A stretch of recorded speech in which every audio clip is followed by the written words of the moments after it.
10-8 at Blue Bet Stadium.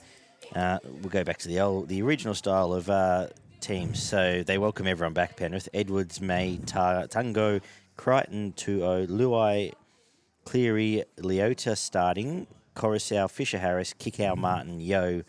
The bench is Kenny, Sorensen, Lenu, and Yaman Semen gets to keep his bench spot there. Sorry, what was it? Yaman? Jamin, yes. Yaman. New fella.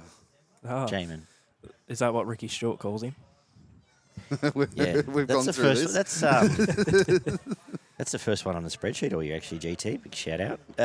Parramatta, Gutho, Sivo, Penasini, Opachik, Blake, Brown, Moses, RCG, Marnie, Paulo, Lane, Papa'i, Madison starts, Makatara on the bench, Arthur, Kafusi, Niokore is there. 17. Barney.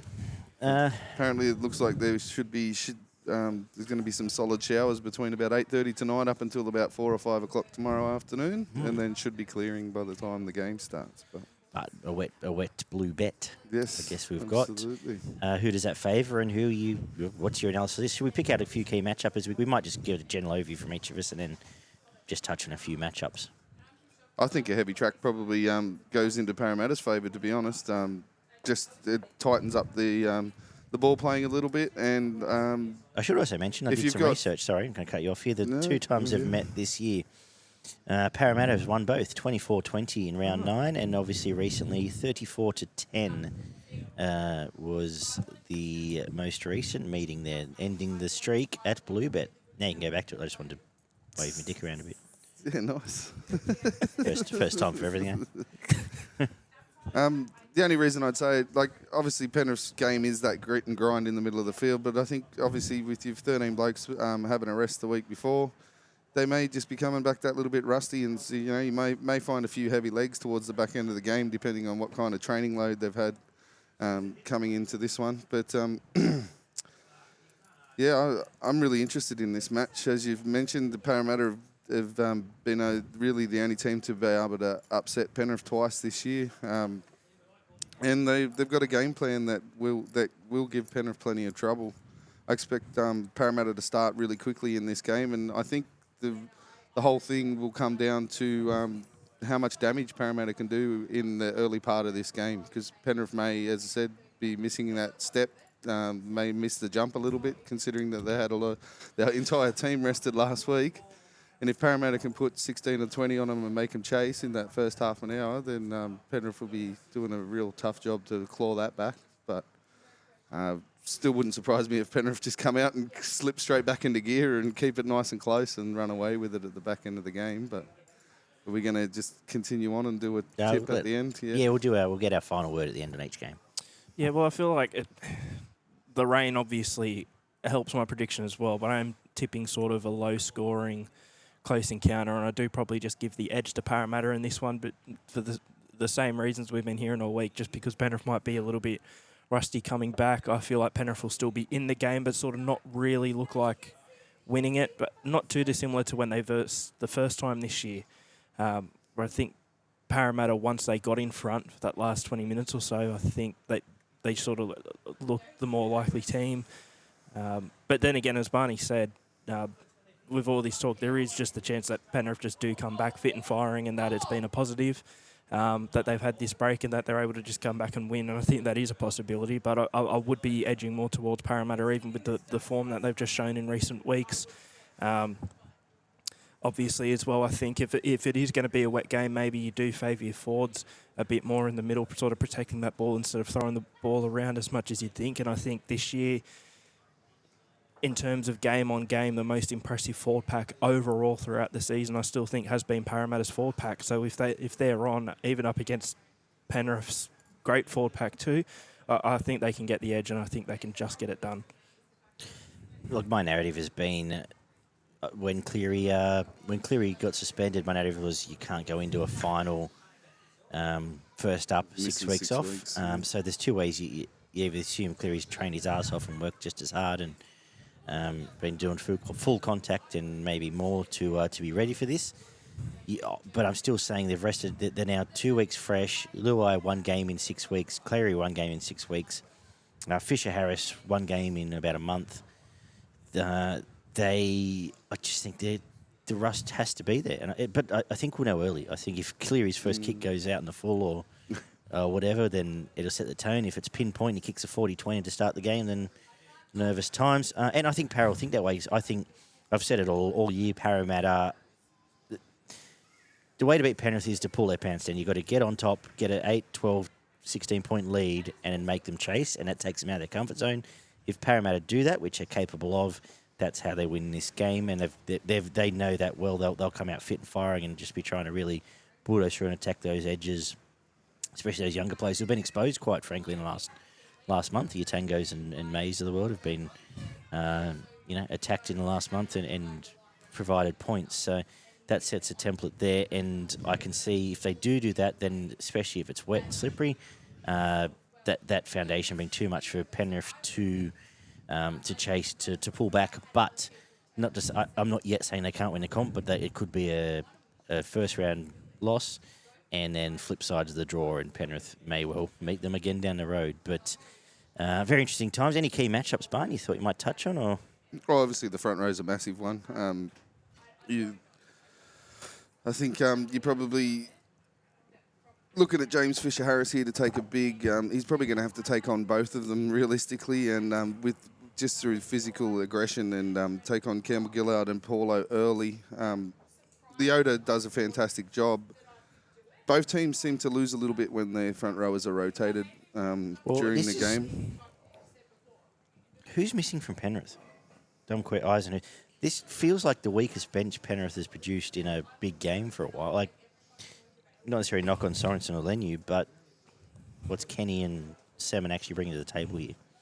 Again, it's Makatoa, Kafusi, and Niokore. Yeah, Kenny's an interesting one for me, especially with the matchups of, Parramatta are generally build their game through the middle of the field. So I was surprised to see Mitch Kenny named, to be honest. I thought they may have brought in another bigger body to play through the middle, and someone like your Eisenhuth or even Jermaine Hopgood, who played a really good game for the reserve grade team that they put out there last week. But, it probably is. But I don't think Parramatta win that matchup on the benches either, to be honest, because you throw in Jake Arthur and Niokore is a bit hit and miss, so's Makatoa.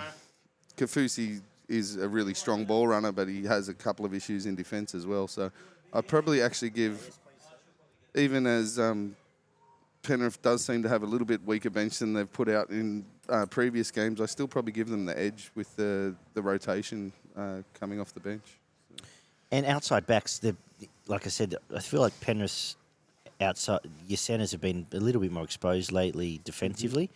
And you obviously can say the same about Parramatta. So particularly if it's sort of a greasy conditions, who are you leaning to there? Does Sivo hold the key in a way?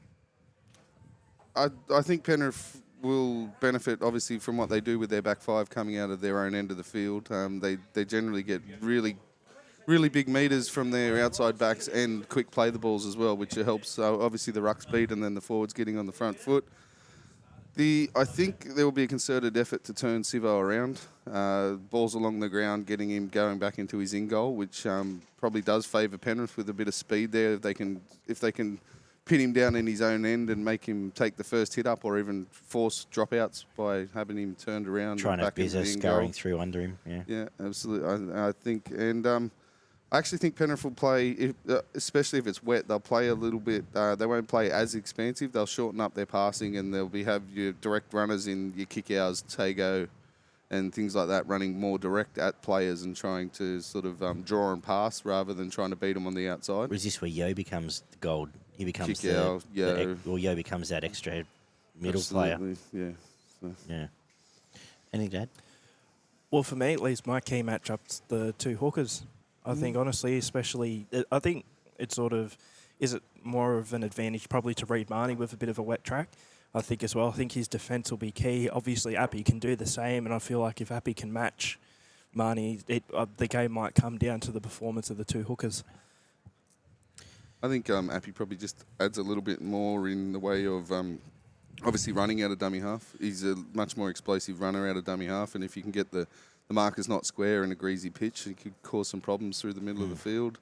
And he does seem to be, he just seems to sniff out a try a fraction better than what Reid does. But Especially, like I said, greasy field, interchange front rowers, 10 minutes either side of half time becomes appy time in this game. Cool. Yeah. Thanks for have we your convinced each support other? of my analysis. How about yourself, mate? You got anyone that stands No, out? you've covered it. that Oh, really- well, the other big one is... the halves well, is obviously... The halves and the fullbacks. You can go either way there.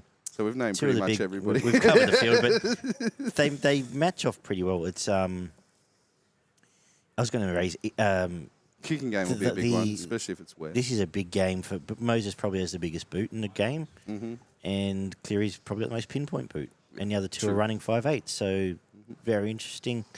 We've seen Brown at times, especially in grease conditions, his strength, Yeah, absolutely. in addition to his footwork, Busting is tackles. tremendous. Yeah.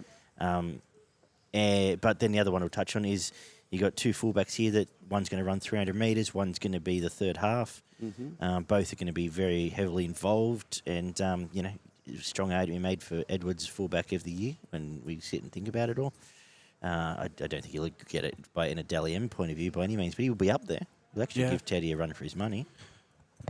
And in those conditions, hopefully we see no yips and we see the best of both. So exciting times. Final word, Ollie. You may have the first crack here. Alrighty, I'm going to say Parramatta 1 to 12.